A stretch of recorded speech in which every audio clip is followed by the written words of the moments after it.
What if one of television's most beloved characters was played by a man who carried a pain deeper than anyone ever knew? Carroll O'Connor wasn't just Archie Bunker. He was a teacher, a writer, a protector, and a grieving father. But before any of that, he was nearly invisible to Hollywood. His career started quietly. Small theater roles, some TV gigs. In one week in 1960, he played a Russian diplomat in one show and a mob enforcer in another. Casting directors took notice. He was the character actor's character actor, the kind who could vanish into anyone. Still, most people didn't know his name. Then came the movies. By 1970, he'd acted in over 30 films. He held his own beside John Wayne, Elizabeth Taylor, and Max von Sydow. He almost became the skipper on Gilligan's Island or Dr. Smith in Lost in Space, but missed both roles. It didn't matter, because something bigger was coming. In 1968, Carroll auditioned for a pilot called Justice for All, a loudmouthed, bigoted character named Archie.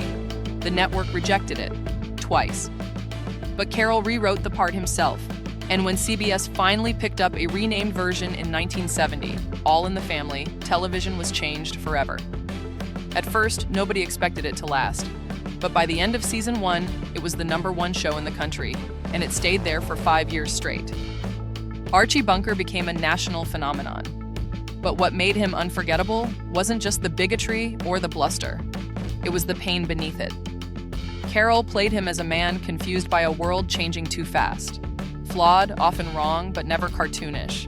That's why people loved him and hated him at the same time. Off-screen, Carroll was nothing like Archie. He was liberal, compassionate, and principled.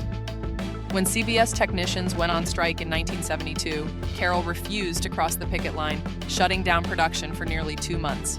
He wouldn't budge. But behind the success, tension brewed with producer Norman Lear. They clashed over scripts, direction, even tone. Still, despite the fights, the magic kept flowing.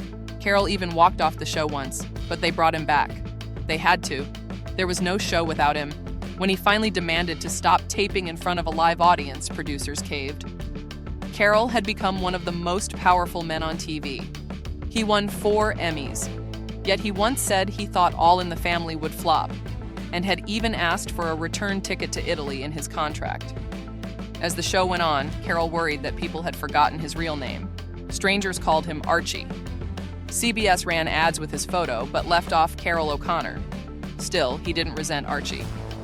"I'd probably like him if I met him," he once said. "I'd just feel sorry for him." But while millions laughed with Archie, Carroll faced something no script could soften. In 1962, he and his wife adopted a baby boy in Rome, naming him Hugh, after Carroll's younger brother who had died in a motorcycle accident. Hugh became his world. But at 16, Hugh was diagnosed with cancer. Chemotherapy led to prescription painkillers, then marijuana, then cocaine. Addiction took hold and never let go. Carroll tried everything. 8 different rehab centers, moving production to Georgia, even writing Hugh into his TV series, In the Heat of the Night. But nothing worked. Then came March 28, 1995. Carroll picked up the phone. Hugh was on the line. He said, "No, Pops. I think I'm going to cap myself today." Then hung up. Carroll called back. No answer. He phoned the police. A SWAT team surrounded the house. For hours, they waited. Then, a single shot. Hugh O'Connor was gone. Carroll didn't stay silent. He stood in front of the cameras that same day and told the world what drugs had done to his son.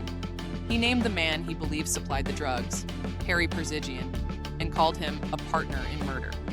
Carroll fought back. In court, he stood firm. The jury ruled in his favor. One juror said, "I would have done what he did, or worse." But Carroll didn't stop at the trial. He pushed lawmakers. He campaigned. He became the national face of the fight against drug dealers. He backed a law that let families sue drug dealers directly, named in honor of Hugh. That law passed in California and 17 other states. He turned grief into purpose. In his later years, Carroll opened a car restoration shop, a dream he once shared with Hugh. He gave $1 million to his alma mater to create a research center. He returned to teach students how to write for film, passing on everything he'd learned from Hollywood to heartbreak. In 2000, he filmed his final movie, Return to Me, about love and loss. A fitting goodbye. He died quietly in June 2001 of a heart attack, but the echoes of his voice and his fight still linger, not in reruns, in parents who now speak up, in lawmakers who listen, in the warning he gave over and over again. Get between your kids and drugs any way you can if you want to save their lives.